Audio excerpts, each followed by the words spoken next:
চাহিদা স্থিতিস্থাপকতা বা ইলাস্টিসিটি অফ ডিমান্ড সম্পর্কে আজকে আমরা আলোচনা করব। ইলাস্টিসিটি অফ ডিমান্ড বলতে কি বোঝায়? চাহিদা স্থিতিস্থাপকতা বলতে দ্রব্যমূল্যের হ্রাস বৃদ্ধির সাথে চাহিদার পরিমাণের হ্রাস বৃদ্ধির সম্পর্ককে বোঝায়।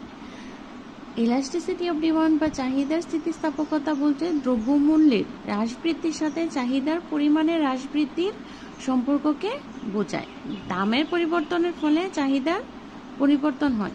আমরা জানি কি দাম পরিবর্তনের ফলে চাহিদার পরিবর্তন হয়, কিন্তু চাহিদার এই পরিবর্তন সকল ক্ষেত্রে সমান হয় না। ইলাস্টিসিটি অফ ডিমান্ডে কি বলেছে?